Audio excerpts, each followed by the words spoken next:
إن رسول الله صلى الله عليه وسلم قال في حديث رواه الإمام أحمد رضي الله عنه ويقول فيه: لا يخرج الدجال حتى يذهل الناس عن ذكره وتترك الأئمة ذكره على المنابر.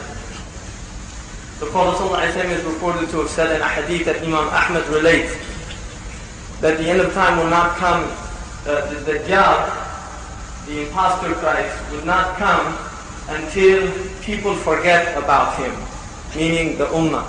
People forget about the fitna of Dajjal. And the Prophet ﷺ said, and the Imam would stop making mention of the Dajjal on the manabir. And the Dajjal would come out at that time. And before I proceed, I want to just make one thing very firm. That I do not believe, my understanding of Islam is that we are not a messianic teaching. In other words, the Muslims are not people who wait for somebody to come to solve their problem, to fix their situation. They're people that are supposed to do this and act. And they ask for the tawfiq of Allah subhanahu wa ta'ala. But at the same time, we recognize that this teaching, the Prophet ﷺ has given us news about what is to come. And it's important because they're proofs of his prophecy, they're proofs of his sincerity, but they're also given to us in order for us to be aware and to be concerned about these matters. There's a hadith that Al-Qudai relates in his book from Sayyidina Ali, and it really has what's called hukm al-marfu'. It's from Sayyidina Ali. He does not raise it to the Prophet ﷺ. In other words, he doesn't say akhbarani Rasulullah in it directly, but because they're unseen matters, it has what's called hukm al-marfu'. So it's the same as if the Prophet ﷺ said it. Sayyidina Ali is reported to have said, radiyallahu anhu, "Saluni qabla an tafqiduni, fa inna bayna katafayya ilman jamma. أخبرني به حبيبي رسول الله صلى الله عليه وسلم." Ask me before you lose me, because between these two shoulders is great knowledge from what the Prophet صلى الله عليه وسلم has given me. فقام إليه صعصعة ابن صوحان. And so this man Sa'sa stood up and he said, فقال له يا أمير المؤمنين متى يخرج الدجال? Oh Amir al-Mu'mineen, when does the Dajjal come out? And this is important because he asked them to ask him about knowledge that the Prophet had given him, and this was the question that they asked. In other words, this indicates the concern of these people about sharru fitnatin yuntadar, the most evil of all tribulations that is waited for. And so he said, فَقَالَ لَهُ اقْعُدْ يَا صَعْصَعَ, sit down, O Sa'sa'a, فَقَدْ عَلِمَ اللَّهُ جَلَّ ثَنَاؤُهُ مَقَامَكَ وَلَكِنْ لَهُ عَلَامَاتٍ وَهَنَاتٍ. Sit down, he told him, and then he said that it has signs and it has things that we can't even mention. It has unmentionable aspects to this matter. وَأَشْيَاءُ يَتْلُو بَعْضُهَا بَعْضًا, and things follow one after another. حَذْوَ النَّعْلِ بِالنَّعْلِ, like the sandals follow the sandals. تَكُونُ فِي حَوْلٍ وَاحِدٍ, these things would be even in 1 year. فَإِنْ شِئْتَ نَبَّأْتُكَ بِعَلَامَتِهِ, so if you desire, I'll tell you about the signs that precede this matter. فَقَالَ عَنْ ذَلِكَ سَأَلْتُ يَا أَمِيرَ الْمُؤْمِنِينَ, this is what I'm asking about, O Amir al-Mu'mineen. And then he said, إِذَا أَمَاتَ النَّاسُ الصَّلَاةِ, when people put the prayer to, they kill off the prayer. إِذَا أَمَاتَ النَّاسُ الصَّلَاةِ, when people kill off the prayer.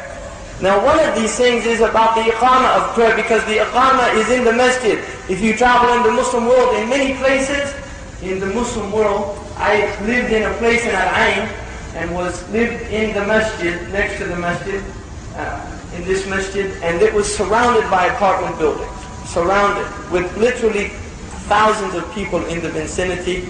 At Fajr, there were maybe less than there is at Catherine Street, at Fajr. And surrounded by thousands of Muslims living there. إِذَا أَمَاتَ النَّاسُ الصَّلَاةِ وَأَضَاعُوا الْأَمَانَةِ, and there's no more amana. People are no longer trustworthy in their actions. وَاسْتَحَلُّوا الْكِذِبِ, and they think that lying is permissible. وَأَكْلُوا الرِّبَى, and people begin to eat usury, to devour usury. وَأَخَذُوا الرَّشَى, and then there's bribery everywhere. وَشَيِّدُوا الْبِنَاء, and the buildings begin to be built high. They begin to build these towering buildings. وَاتَّبَعُوا الْأَهْوَاء, and people follow their passions. وَبَاعُوا الدِّينَ بِالدُّنْيَا, and people sell their deen for dunya. وَاسْتَخَفُّوا بِالدِّمَاء, and people consider shedding blood a light matter. People don't care about shedding blood anymore, what it means. وَكَانَ الْحِلْمُ ضَعْفًا, and that a person forgives people, is gentle with people, is considered weakness. وَالظُّلْمُ فَخْرًا, and oppression is something that people become proud of. وَالْأُمَرَاءُ فَجَرًا, and the rulers are the worst people. وَوُزَرَاؤُهُمْ وَأُمَنَاؤُهُمْ خَوَنًا, and their people around them, their people of trust, and their ministers are all treacherous and betray them. وَقُرَّاؤُهُمْ فَسَقًا, and the educated people. Some say this means Quran reciters. Al-Ghimari says Qurra, they didn't use that mustalah in the time of the Prophet. Qurra were the people that knew how to read and write, the literate people. وَقُرَّاؤُهُمْ فَسَقًا, and the literate people become fasaqa, wretched people. وَيَظْهَرُ الْجَوْرِ, and oppression manifests everywhere. وَيَكْثُرُ الطَّلَاقِ, and divorce becomes prevalent. And this was something, talaq was a rare thing in the Muslim ummah. Talaq was not a big thing. And even in the world, more so in the Christian world than the Muslim world, because Allah has made halal for the Muslims talaq. It used to be in the Christian world, you couldn't divorce a woman. And a woman could not divorce the man. That they were stuck with each other until they died. I mean, that was the Catholic teaching, that there was no divorce. So even amongst the Christians, now divorce is over 50% in the United States. And if you just look at statistics, this was not the case a short while ago. وَمَوْتُ الْفُجَاءَ, and sudden death. This is another thing. This is a disease of our age, that people die from heart attacks suddenly. People did not die like that. People generally, it was rare for somebody simply just to drop dead. People used to literally, they get sick, and then there would be a time that people would come to the house and things like that. If you look at in the hadith of the Prophet, you'll see people didn't die suddenly, except in battle or from an accident, like falling off of a horse. Generally, they got sick with a fever or with something in the stomach, and they had time for tawbah, things like that. Now, literally, somebody just dropped dead right in front of you, and people who've seen this have seen it. Or they get a stroke and literally drop right in front of you. Maut al-fuja'a. And some say also it means the mines and things like that. Sudden death from those type of things. Bombing. وَحُلِّيَةَ الْمَصَاحِفِ. And the mushaf becomes ornamented, which is part of the modern printing now, that people can, all these beautiful masahif that come from these different places.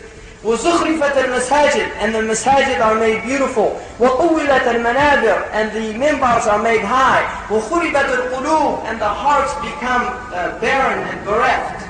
وَنُقِدَةَ الْعُهُودِ, and people's transactions are just, people break them. They make contracts and they break them without caring. وَاسْتُعْمِلَةَ الْمَعَازِفِ, and musical instruments are used all over the place. See? I mean, this is another thing. Music used to be something that people, the musicians would come to town maybe every once in a while, like in the West Africa still. They don't have in the Sahara, they don't have radios and things like that. Music is rarely heard, but now it's heard everywhere. In this country, an average American child, by the time they reach 18, has listened to more rock music. You see, I mean, this is the state. Everywhere it's music. People go into the supermarket, music. They get in their car, music. Everywhere is music. وَشُرِبَتَ الْخُمُورِ, and wine is written, and khumur is the plural, not khamar.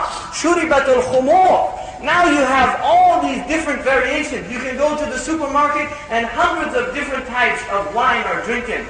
You can cherry wine or apple wine or this wine or that wine or wine coolers, and just on and on and on. وَفَشَ الزِّنَا, and zina becomes prevalent. Fasha means it's open.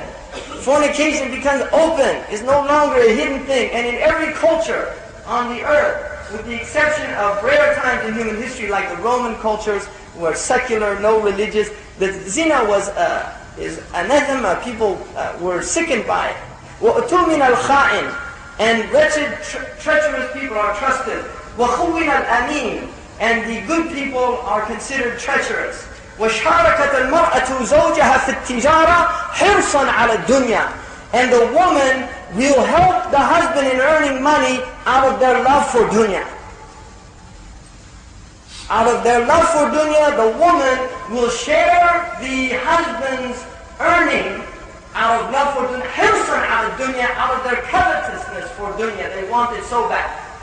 What they call dual income families. You see. I mean, women didn't do this. Women didn't go out. They raised their children. They took care of their responsibilities within their limited fields.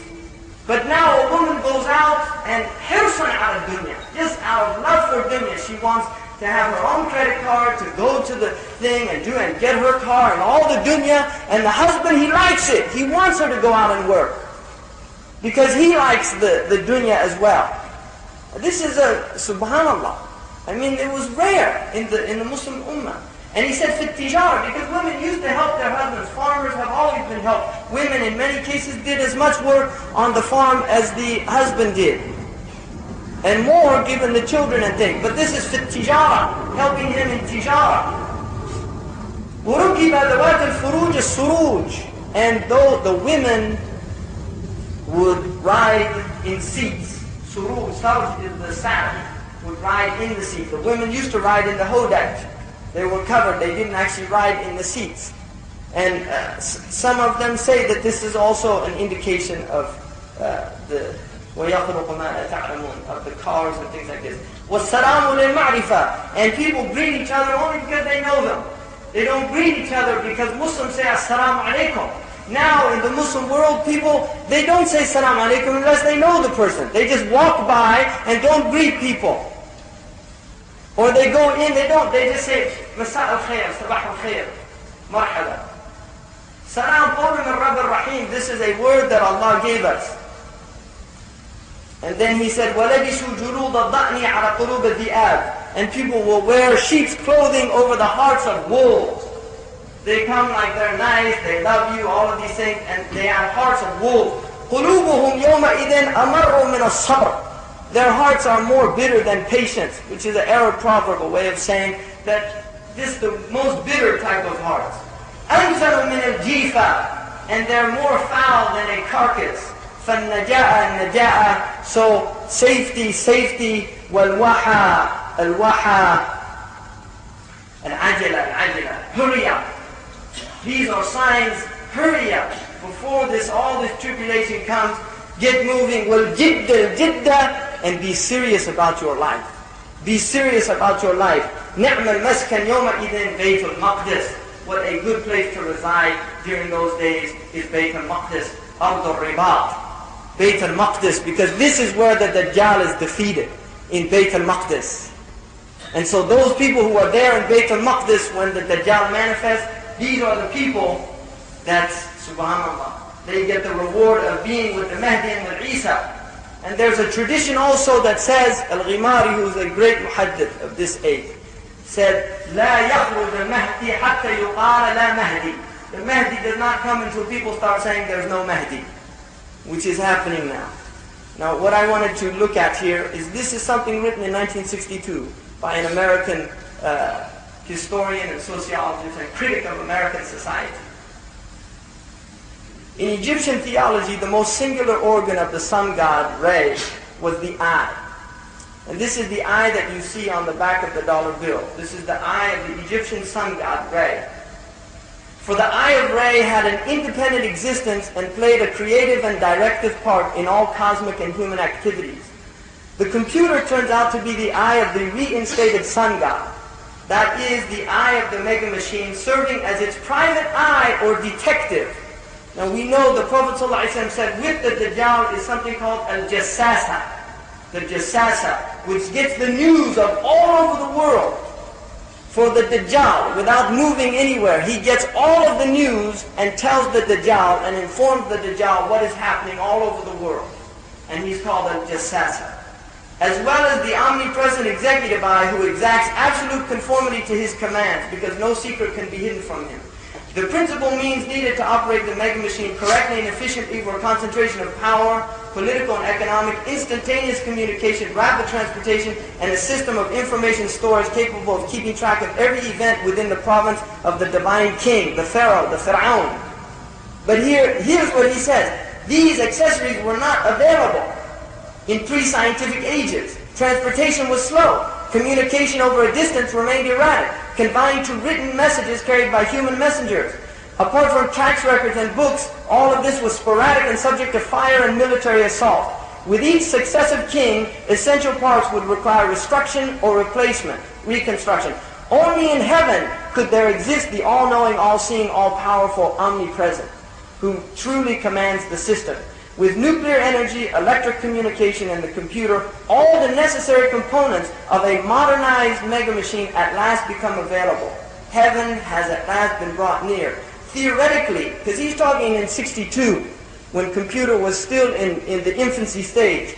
Theoretically, at the present moment, and actually soon in the future, God, that is the computer, will be able to find, locate, and address instantly by voice and image via the priesthood any individual on the planet, exercising control over every detail of the subject's life, commanding a dossier which will include his parentage, birth, complete educational record, account of his illnesses, mental breakdowns, his marriage, his sperm bank account, his income, loans, security payments, taxes, pension, and finally the disposition of such further organs as may be surgically extracted from him just prior to the moment of his official death. In the end, no action, no conversation, and possibly in time, no dream or thought would escape the wakeful and relentless eye of this deity.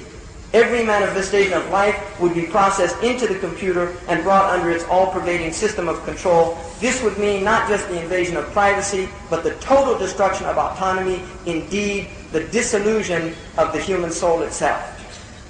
Now, I am not saying that the computer is Dajjal, but the manifestation of the computer in our day and age is something unbelievable. And the Prophet ﷺ said that in the end of time, he said, سَتَرَوْنَ أُمُورًا عِظَامًا وَيَتَفَاقَمُ شَأْنُهَا فِي أَنفُسِكُمْ حَتَّى يَتَسَاءَلُوا هل ذكر نبيكم لكم شيئا من هذه الأشياء? The Prophet said that towards the end of time, you would see great things, unbelievable things. And in a riwayah, لَمْ تَرَوْهَا مِنْ قَبْلِ, you didn't see them before. And he said, and their sha'n would become very overwhelming. You would be overwhelmed by it. فِي أَنفُسِكُمْ يَتَفَاقَنُوا شَأْنُهَا فِي أَنفُسِكُمْ. And then the Prophet ﷺ said, until you start asking one another, did our Prophet make mention of these things? And he said, and from the signs, وَتَزُولُ الْجِبَالُ عَنْ أَمَاكِنِهَا. The mountains would be moved in those days. The mountains would be moved in those days. And Allah subhanahu wa ta'ala says in the Quran that they وَمَكْرُ مَكْرُهُمْ وَعِنْدَ اللَّهِ مَكْرُهُمْ وَإِنْ كَانَ مَكْرُهُمْ لَتَزُولَ مِنْهُ الْجِبَالِ. They plot their plots, these kuffar. And Allah knows what they're plotting. And even if their plot moves the mountain itself, Allah knows their plot. And this is an age of literally, they have moved mountains. I mean, quite literally, with their machines. Now, one of the things the Prophet ﷺ said about the Dajjal is he said that the Dajjal would, he said, يَرْكَبُهُ حِمَارٌ يَرْكَبُهُ, he said he would ride a, and he said, and this is in Musnad Ahmad. He said, مَا بَيْنَ أُذْنَيْهِ أَرْبَعُونَ دِرَاعًا. What was between the two ears is 40 cubits of this donkey. And in the Kanz al-Uman, بَغْلَةٌ مِنْ حَدِيدٍ, a mule from iron. And he would ride this donkey, and he said, فَيَرِدُ كُلَّ مَاءٍ وَمَنْهَلٍ. And he would enter into every place of human habitation. إِلَّا مَكَّةَ وَالْمَدِينَةِ. These are the only two places that they cannot enter. إِلَّا مَكَّةَ وَالْمَدِينَةِ عَلَى أَبْوَابِهَا مَلَائِكَةٌ يَحْمُونَهَا. On the gates of Mecca and Medina are angels that protect it from the Dajjal. And the Prophet ﷺ then said بين عينيه مكتوب بين عينيه كافر بهجاء يقرأه كل مؤمن كاتب أو غير كاتب قارئ أو غير قارئ أو كاتب أو غير كاتب. That they would read and see kufr written between the two eyes of this Dajjal. And it would be written in an alphabet. He said, بِهِجَاءٍ, and Tabarani بِهِجَاءٍ. An alphabet. It would be written in an alphabet that says kafir, unbeliever. And they would be able to read it, every mu'min, whether literate or illiterate, whether they can read or they can't read. Now one of the phenomena of this age is what's known as the semiotics. In other words, in order to facilitate people who can't read, things are literally written in semiotic alphabet, not by pictures. So for instance, you see Shell Station, they don't write Shell anymore, if people notice that. They don't write Shell. They just have a shell and everybody knows that's Shell. So you don't have to know how to read Shell to know that it's the Shell Station. This is one of the phenomena of our age, is that people can literally read things through semiotics without having to have this knowledge. And then in the other tradition, he says, مِنْ أَعْلَامَ السَّاعَةِ, Al-Tabarani relates this, يَكُونَ الْوَلَدُ غَيْذًا, children would become full of rage. وَالْمَطْرُ قَيْذًا, and the rain would be burning. It would be burning. You see, قَيْذًا, it means to burn. وَتَفِيضُ الْأَشْرَارُ فَيْضًا, and evil people would be prevalent everywhere. وَمِنْ أَعْلَامَ السَّاعَةِ مُلْكُ الصُّبْيَانِ, children would begin to own, they would become مُلْكُ الصُّبْيَانِ, that they would have dominion, children. And this is part of the Dajjal system, is to empower children over their parents. In other words, they give children rights that they can literally take their parents to court, sue their parents, become divorced from their parents. They can do this in the Dajjal system. I mean, this is happening right now in this country, and they want this to be all over the world. They want these rules to be implemented. This system, they want it to be implemented all over the world. What they call the rights of the child. And we recognize that children have rights in Sharia, but we also recognize the limitations of those rights. وَمُؤَامَرَةُ النِّسَاءِ, and the conspiracy of the women. This is also a sign of the end. Subhanallah, this is hadith in Tabarani over 1400 years ago, that there would be a conspiracy of women all over the world. And part of this conspiracy is literally to completely undermine the family system as it exists in every single religious culture. They want to completely undermine the authority of the father, that the father should have authority in the household. No. And this is happening in our time. So this is all preparation for the final coming of this Masih al-Dajjal, the impostor Christ. So the system is literally being formulated. And if you don't think it, then you're like the Prophet ﷺ, حَتَّى يَظْهَرَ النَّاسُ مِنْ ذِكْرِهِ, until people are in complete heedlessness about who the Dajjal is, about what he is. The Prophet clearly clarified that the Dajjal is literally the antagonist, the impostor of Christ. He's the opposite of Jesus. Now if you look at what that means, you see, Dajjal means an impostor, somebody pretending to be something they're not. If you look at Isa alayhi salam, Isa's tradition, unlike the Muhammadan way, sallallahu alayhi wasallam, the Prophet's way is a way in which the dunya is recognized and fulfilled. In other words, the dunyawi obligations, alhamdulillah, our deen is a deen in which ghanaim was made halal for us. The booty from jihad, these type of things. The Prophet did not completely shun the dunya. He just warned us, don't let the dunya take over. Isa's way is literally a complete negation of dunya. If you study the hadith dealing with Isa, he was an absolute zahid. He was an absolute zahid. And it's only until the end of time when he comes and follows the way of Muhammad ﷺ does he get married and does he fulfill the worldly obligation. Because he was dealing with a people that had entered into complete materialism. And so he is literally Ruh Allah. He's the spirit of Allah, owned by Allah. But the Ruh is the opposite of Madda. Spirit is the opposite of material matter. And this is the nature of Isa. He's literally pure spirit. So his teaching was pure spiritual. So the Dajjal's teaching will be pure materialism. In other words, he will teach people that your salvation is through the dunya.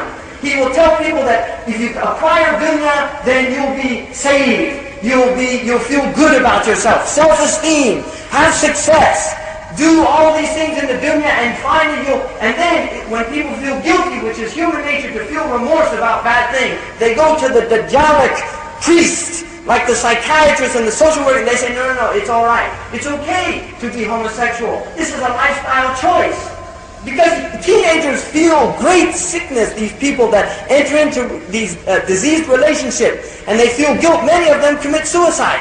What does the Dajjalic system tell them? They say, no, this is socialization. This is this evil Judeo-Christian culture that's telling you these things are bad. It's not bad. It's just a natural impulse. It's a natural choice.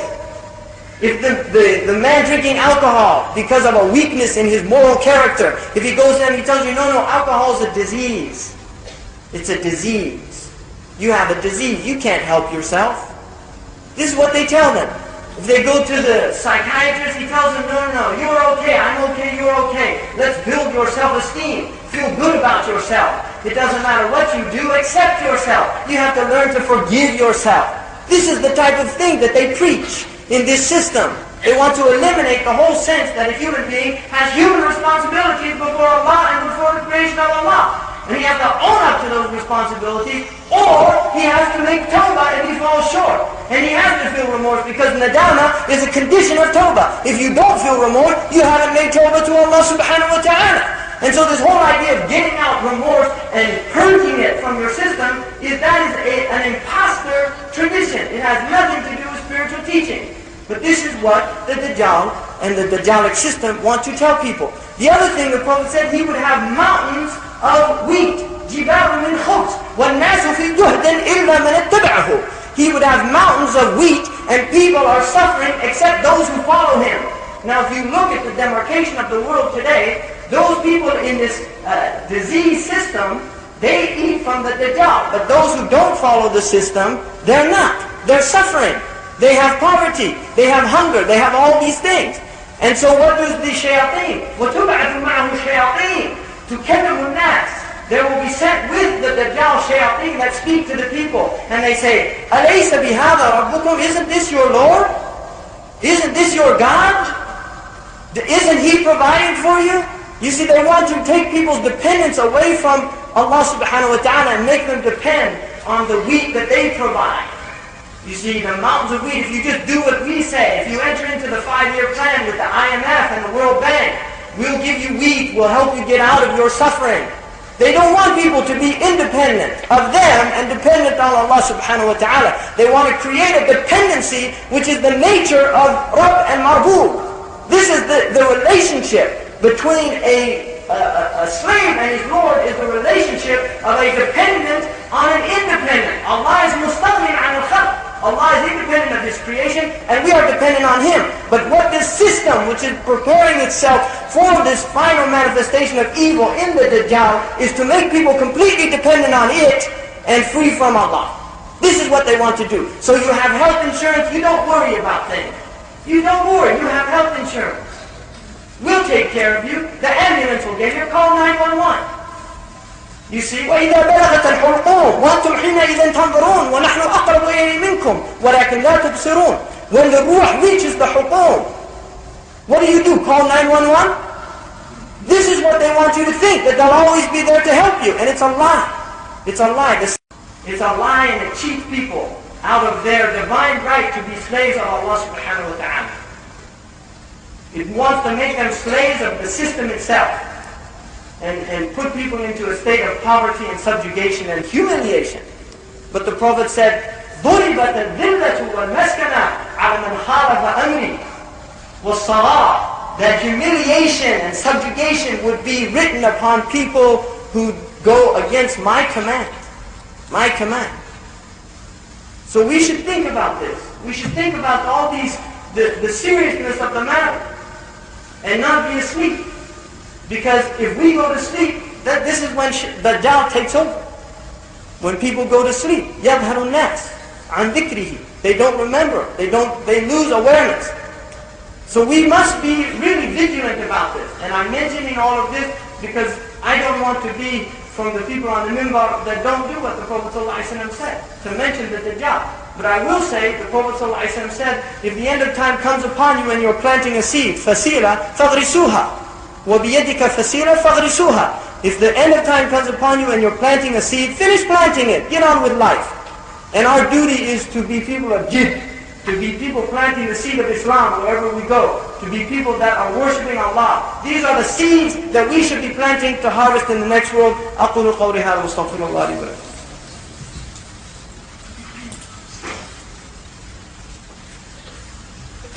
الحمد لله والصلاة والسلام على رسول الله وعلى من والاه. النبي صلى الله عليه وسلم قال الدنيا ملعونة وملعون ما فيها إلا عالم ومتعلم أو معين لهما أو إلا ذكر الله وما والاه.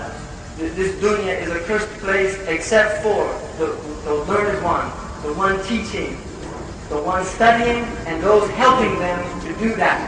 So that there are people, educated Muslims amongst us. Not dunya learning, this is talking about learning about deen. And we have to have educated Muslims among us to educate us and raise our standards up and our level up. This ummah has never, ever, historically, ever achieved renaissance except that you will see that there was a movement that was there to elevate the learning of the ummah of the Prophet Muhammad and to elevate the remembrance of Allah subhanahu wa ta'ala. You can study all of the movements of Islam in this ummah from the beginning of the ummah until today, and those that were successful were based on re-educating the people to what Islam is, being examples of practicing that deen until it spreads out, and they get a critical mass, and then Islam becomes paramount once again, and it will return. And the Prophet ﷺ's promise is true. Allahumma salli wa sallam wa barak ala Sayyidina Muhammad wa ala ali Sayyidina Muhammad kama sallayt wa sallamta wa barakta ala Sayyidina Muhammad wa ala ali Sayyidina Muhammad fil alamin innaka hamidun majid. اللهم انصر الاسلام والمسلمين واقطع دابر الكافرين. اللهم اعنا على ذكرك وشكرك وحسن عبادتك. اللهم اغفر لنا وارحمنا وتب علينا واحفظ اولادنا ونساءنا. اللهم احفظ اولادنا ونساءنا في هذا المقام وفي هذا البلد ومن كل مكروه ومن كل داء وسقم. اللهم ارحم موتانا. اللهم ارحم موتانا. اللهم اغفر احياءنا يا أرحم الراحمين وتب علينا. أقول قولي هذا واستغفر الله لي ولكم ولسائر المسلمين وصلى الله على سيدنا محمد وعلى آل سيدنا محمد وعلى خلفائه الراشدين.